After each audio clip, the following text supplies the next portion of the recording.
G'day everybody, welcome back to the channel. Okay, so today what I want to do is walk you through my system. We're going to do a system walkthrough. I want to probably do one of these every 12 months, just essentially to talk to you guys about what's changed in the room in the last 12 months. So I did a system walkthrough about a year ago actually, when I first started the channel. And so a year on, one of my subscribers asked me to do a system update. So a walk through what's happening now in my system. So I thought it was a great idea. So that's what we're going to do. We're going to literally walk through everything that you are hearing in this system as of today.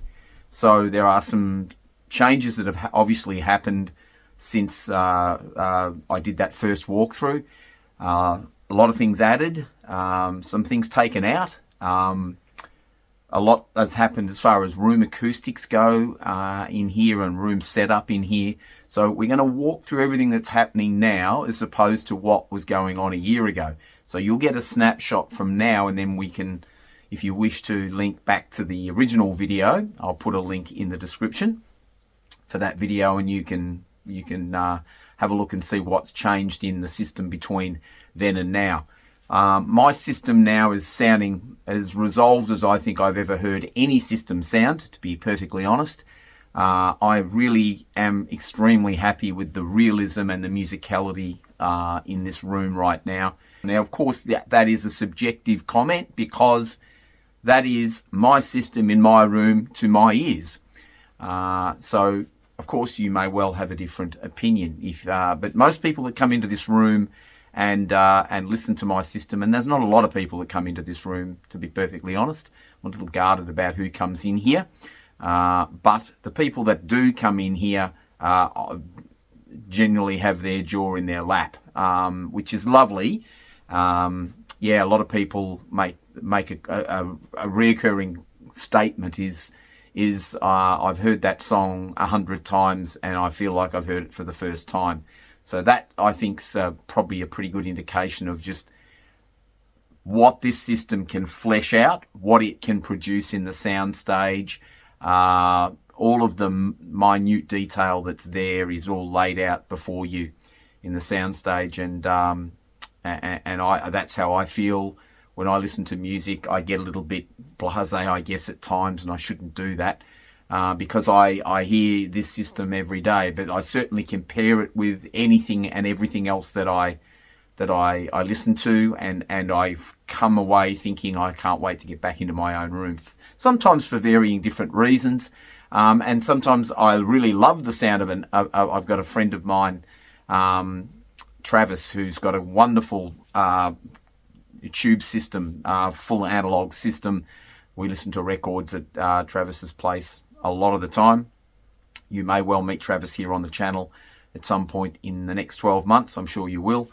And I love his system for different reasons, and he loves my system because he comes in here quite a bit for different reasons. So we have this, if you like, this appreciation for each other's systems. I want to walk you guys now through exactly what is in this system and what you are listening to. I do always do recordings in this room from the listening position. So what you are hearing, hopefully, is a similar response to what I hear in this room. You're never going to get it all on YouTube. It's just that simple. It's not capable of the bandwidth and the compression that YouTube does. Just cannot do this room justice whatsoever. You just don't hear the nuance and the tonality of the lower octave that you get when you're in this room, which is at times absolutely breathtaking with that Wilson Watchdog subwoofer there, and the Alexias for that matter in this room just do an amazing job at that lower octave articulation and heft. You know, the pressurization of this room, if you know, in louder passages of music, just is exhilarating. It stands the hairs up on my arms and the back of my neck when I listen to music I love that does that. And this system in this room does that regularly. But you can't quite pick that up. As good as your playback is, I know you're not going to be able to fully appreciate that unless you're here in the room. But saying all of that, the recordings are done in the room, and I've got a new microphone coming very soon that hopefully will bring you even closer to what this experience is like in this room, as good as we can get it, given that we've got to send it to YouTube, which will compress it and will chop quite a lot of that lower octave information out, but it is all I can do. So I'll pause the camera and we'll turn it around and we'll start walking through exactly what's in here, from literally cables all the way through to components, as I am currently listening to it right now. So hang around for that. Okay, everybody, so I suppose we should start down here at the router. This is where the digital signal starts from. So I have a high-speed cable router that is connected obviously via this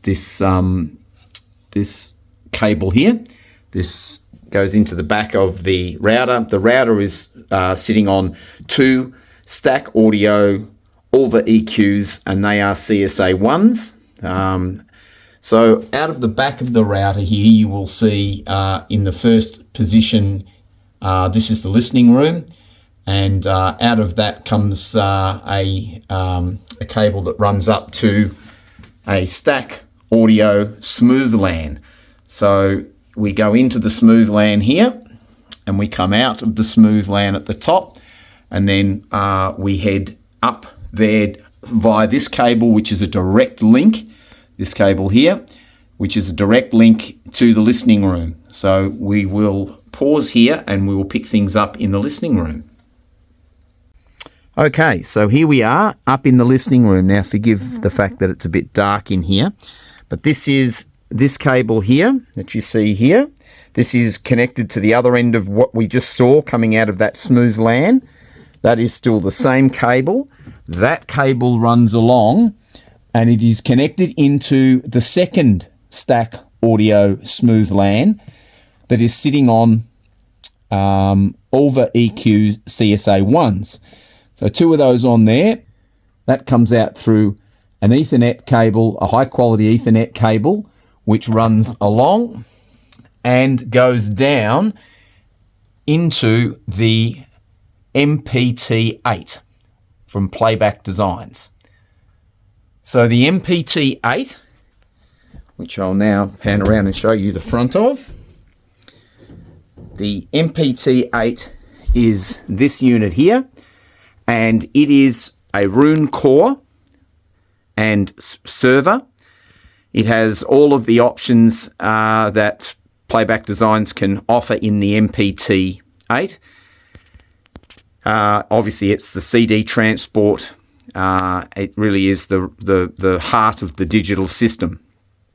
So that's where the Ethernet signal goes into that unit there after it's been through 2 smooth LANs from Stack Audio.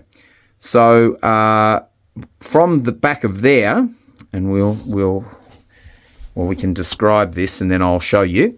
So out of the back of here comes the AT&T glass fiber proprietary link from Playback Designs. So that is a complete galvanic isolated link because it's light through a fiber optic cable. All the information from here, either whether it's from the CD or Cobuzz, which goes through the Roon core, or anything on the 2 terabyte server that is in this unit, is galvanically isolated and sent down to the MPT8 down here, which is Playback Designs' flagship DAC.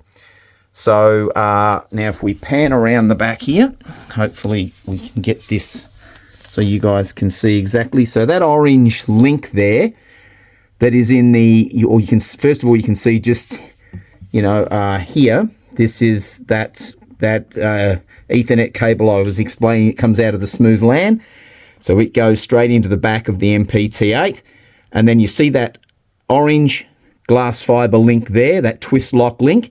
That then runs down and goes into the back of the DAC down there. So you can see that orange link there.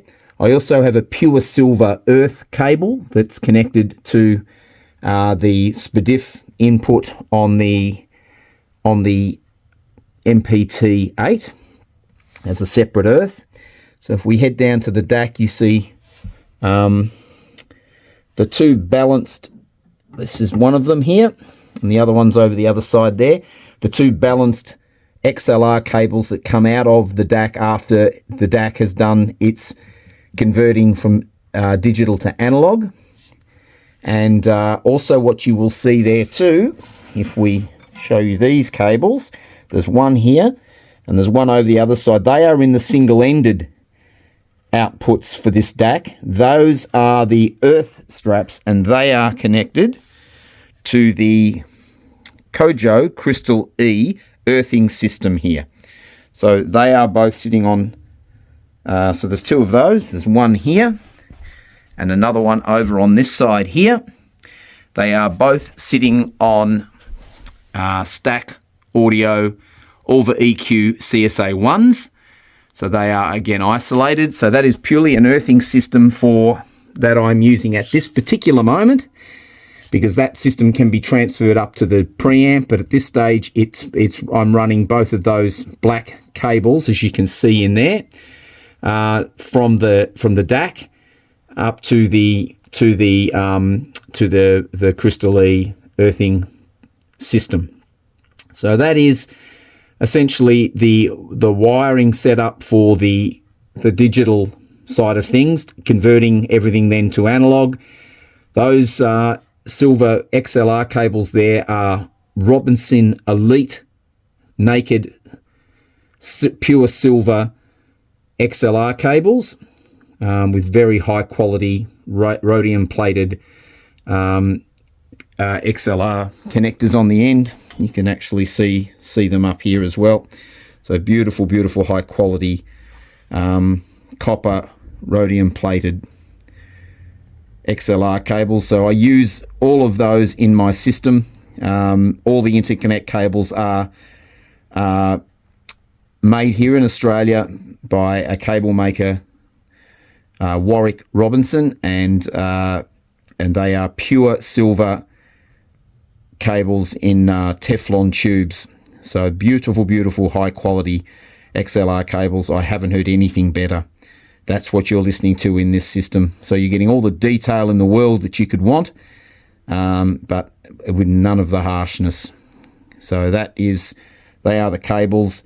So obviously the XLR cable here runs up to here, and this is it here, and it goes into an input on the Vitus 101 preamplifier, the SL101. That is the Vitus preamp. You can see the sort of quality and thickness of the aluminium plates that make this this preamp up. It weighs an absolute ton, and it's a super high quality thing. So that is that, and then of course I have these same cables running out of the outputs here and running down to the amplifiers, which are the Vitus SM101s. So this is these are beasts of things. They weigh 85 kilos each, and they handle all the amplification for the Wilson Alexias, which are painted in amazing and wonderful seafoam green. That's the colour, and they are, as far as I'm concerned, absolutely magnificent, and they work beautifully with the Vitus monoblock amplifiers. A closer look at the Vitus SL101 preamplifier here. So that is the amplification side of things, and the interconnects that we are using. An explanation around the playback design stack, the Dream stack that I have in the system, the Kojo Crystal E earthing system that I'm using, the two boxes, and now we'll move over to the analog side of things. So over here is my turntable. So I am using the Kuzma Star BR turntable. I have mounted to it a Kuzma 4.11 inch arm, which you can see here in all of its magnificence. I'm using the oil damping system both vertically and horizontally in this system. So if we move the arm across a bit, you'll see that you've got damping running through there in a bath of oil, and then the up and down has damping in oil, which you can probably see glistening in there also. So that is what I'm using in the system there. It's on the end of the tone arm is a Lyra Etna SL moving coil cartridge. So that is the Lyra Etna SL, which is a stunning cartridge. Very much love that. And you've been listening to records on this very system. So the signal coming away from the Kuzma 4.11-inch arm runs down into the preamp, the phono preamplifier, which is an RCM Theria. So that is the preamplifier that I'm using in the system. It has obviously an umbilical cable, and that is its power supply, which is completely separate and remote. You can see the this is the umbilical cable here, and this is the power cable that runs away from it. If we pan down through the back here, you can have a bit of a better look at what you can see down there. So you can see we have the black cable, which you can see there with the earth strap running over to the earth position on the RCM Theria. And there is another pure silver earth strap that I've connected to a single-ended output of the RCM Theria. I am coming out of the Theria balanced with the Robinson Elite Silver, Naked Silver XLR cables. So those two silver cables you see there, the left and the right, they run out of that preamplifier and go up to the SL101 preamplifier over there, which we've already gone through. So that is the turntable side of things, and for the analog stuff that I have in the system. So now we'll talk a little bit about the subwoofer and all of its controls. So I have a Wilson Audio watch controller here. So the watch controller is it's an active crossover network, if you like, for the subwoofer. So if we pan around to the back here and have a look at the back of this, so we have, as best as we can see, so all of these components and every component in this system, I also might add, are all sitting on stack audio, all the EQs. So everything in my system here that you see, every component is all isolated and decoupled with stack audio over EQs. We are using a Kimber cable, XLR cable here, which you can see the other side of it.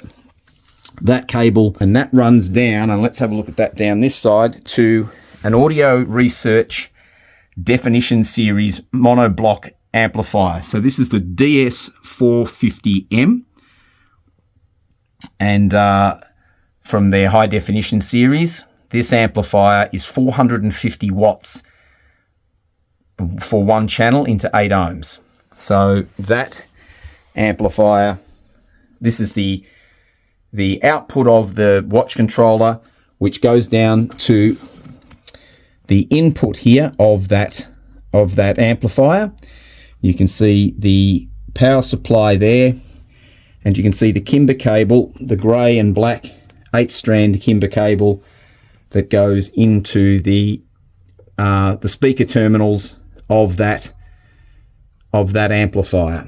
So that is the signal path for the watch controller, and obviously we have stereo outputs here, which is this one off the the SL101.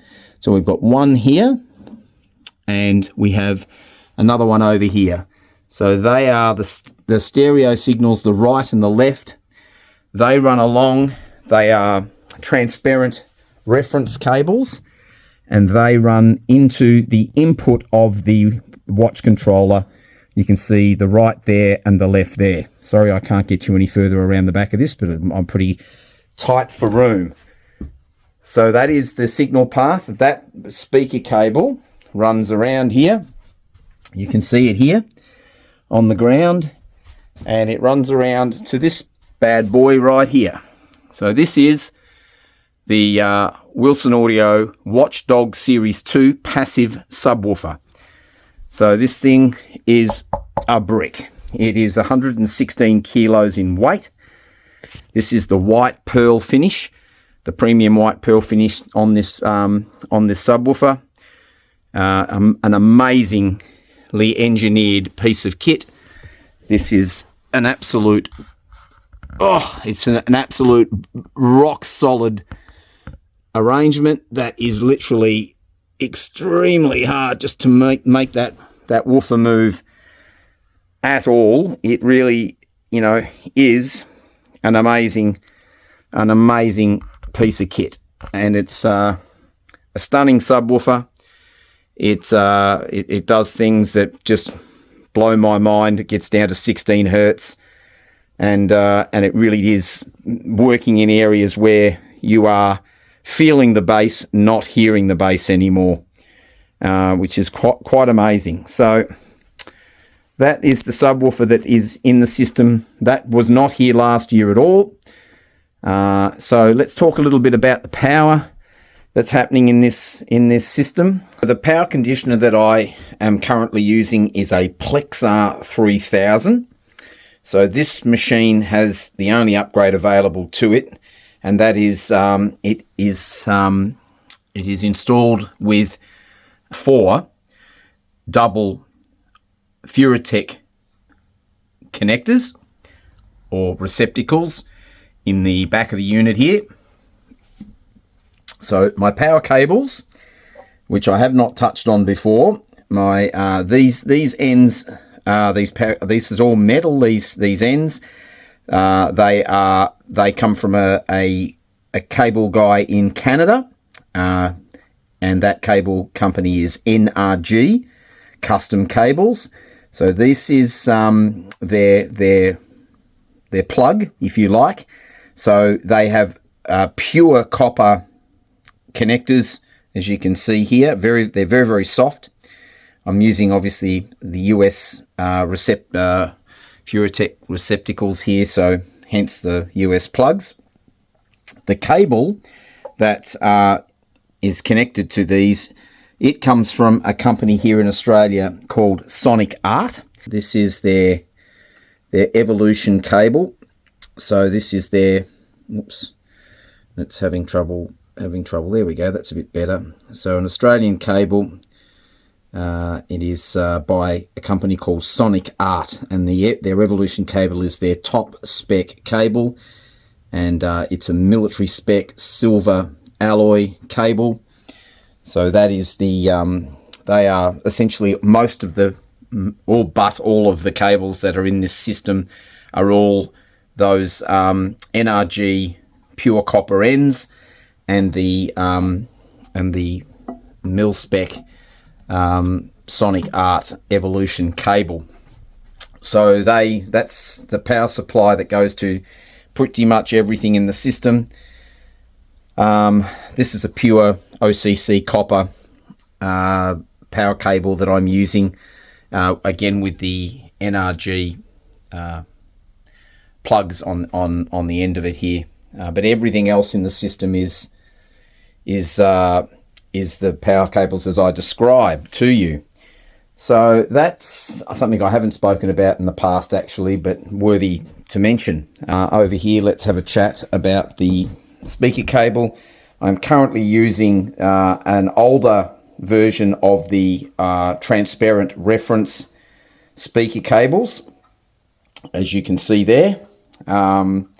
So the few notable differences with my Alexias that are worth mentioning is that I have upgraded all of the terminal blocks with the current V-Series terminal. So you can actually see that these will even take a a banana plug in the back of these things, but of course they're hooked up to the cable. So all the cable in Wilson speakers is all transparent cable. So I've continued the theme. When the signal comes to the speaker from the amplifier, it's still transparent cable. So here in the as far as the resistors are concerned, I am using a higher spec, higher quality resistor in my speakers. So I use a Visray resistor to the same specifications as what Wilson suggests, but again I'm using a Visray resistor instead of the proprietary Wilson ones. So again, down the bottom here we've got the upgraded binding posts, the V spec binding posts. So if we toddle along here to the back of the amplifier, you can see on the SM101 we've got the speaker binding posts there. There's two sets of those. You can see into the distance there, this is the right channel, and that is the Robinson Elite Naked Silver XLR cable going into that. Now I am using Robinson pure OCC copper power cables into both of the monoblocks. So this is Warwick from Robinson's Cables top spec power cable. So this is the power supply. Now that's worthy of a mention as well. So we didn't talk about the power supply to this room. So in this room I have three dedicated 20 amp lines into this room.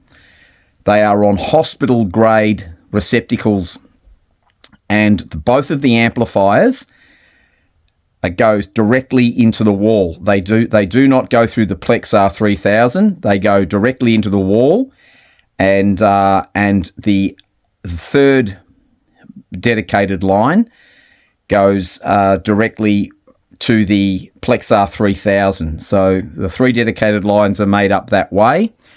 If we let's head out the front here, and we'll have a little look out here as well at the fuse box. And you can see these lines here are the dedicated lines that run up to my room. They are separate.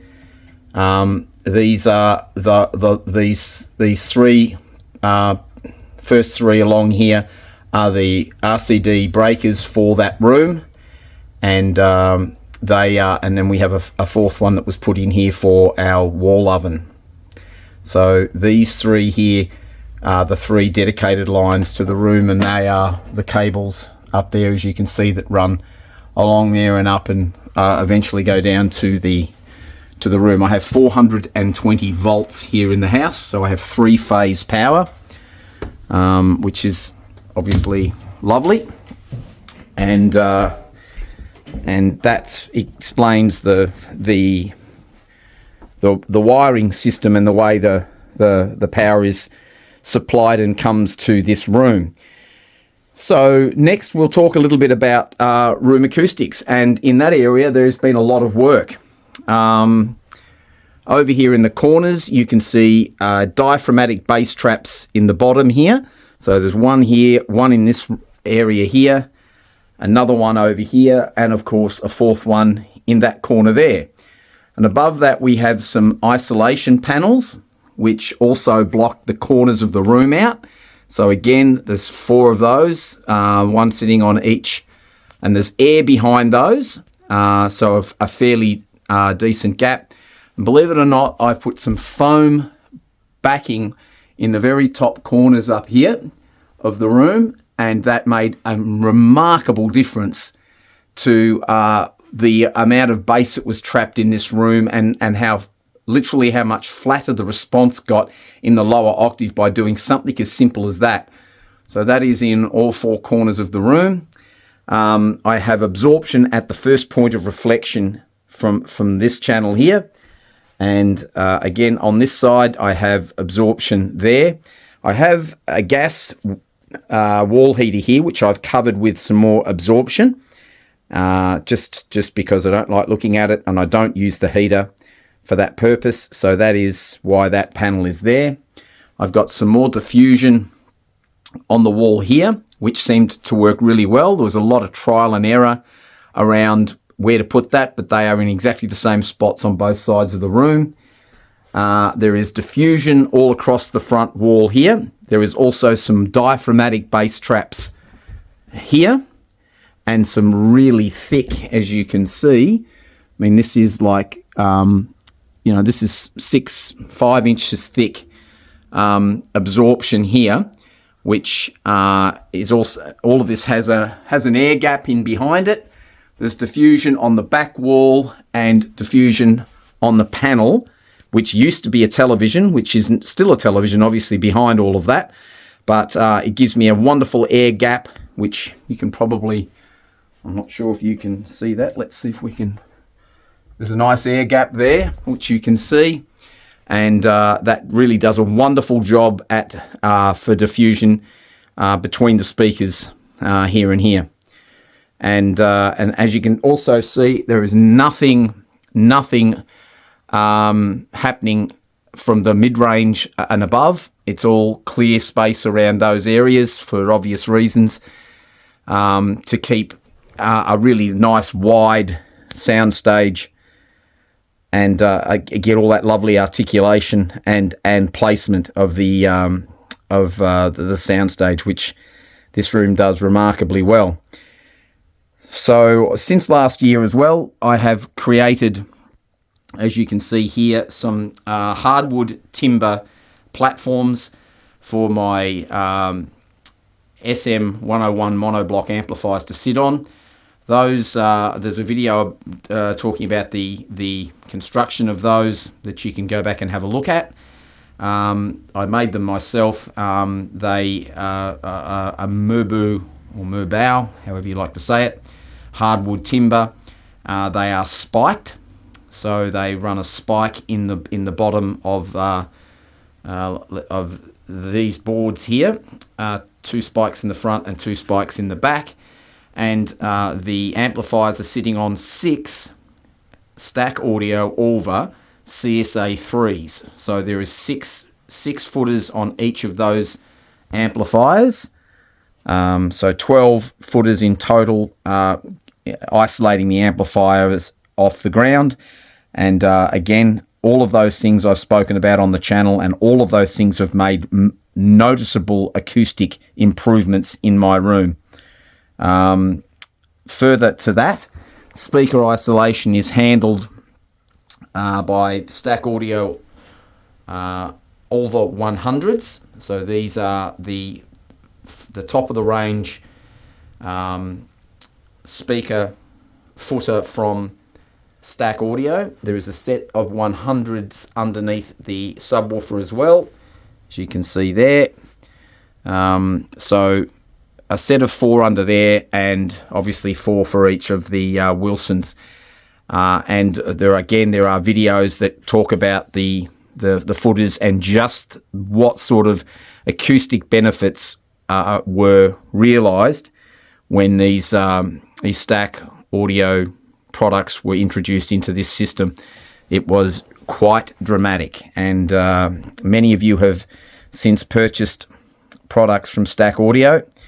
I get no kickbacks from them in relation to paybacks or anything like that. I'm just very enthusiastic about the product. I have heard its sonic benefits in my system, and they are things that you cannot unhear.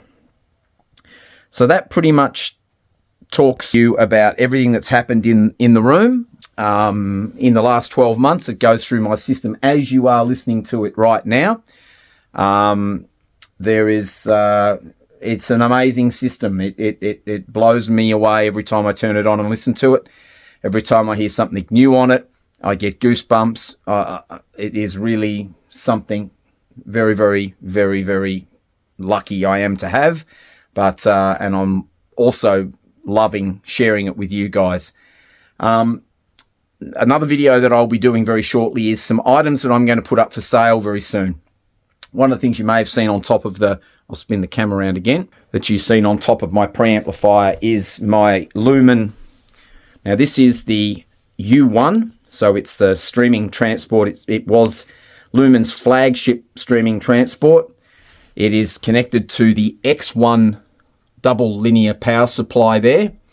I've had this streamer in the system off and on for the last few days, just updating all the software on it and going through it all. It's in mint condition, as you can see. There's not a mark on it. It's been very well loved in my system, and only was it replaced due to me getting the MPT8, which had the Roon core and streamer option built into it. So that, other than that, it's an absolutely amazing streamer. Sonically amazing. Still sounds, I think, all but as good as the playback designs, and that particular unit there is, in this country, is about $38,000. So that the X1 U1 streaming transport from Lumen, which is all updated, I've gone through it all and got it all up to scratch as far as the updates are concerned, will be coming up for sale soon. So my Australian subscribers may well be interested. I will do a separate video. I've got a Lin turntable that I'll be putting up for sale soon. There is quite a few other items that I also will be putting up for sale. I'll go through all of those. I'll show you them all, and also leave my email in the description of that video, and you can contact me if you're interested in any of those items. But yep, the Lumen is one of the things that will be up for sale very soon. So thanks very much for watching. I hope you enjoyed this. It was long overdue, but I wanted to make sure that I had everything in place to be able to give you a full impression of exactly what you're listening to in this room currently, and the way I've put this system together. So if you've got any questions or any comments, please leave them in the video below. If you like what I'm doing, please give it a thumbs up. That is very appreciated. And if you haven't subscribed to the channel, all I can ask you to do is consider doing that. It will help me grow the channel, which will help me bring you some really amazing items for review here on the channel. And there's a lot more news in regards to that front coming up soon. But keep subscribing, keep liking, please. It helps my channel grow, and then the distributors and the manufacturers can't ignore me when I ask them for product. So until we talk again, bye for now.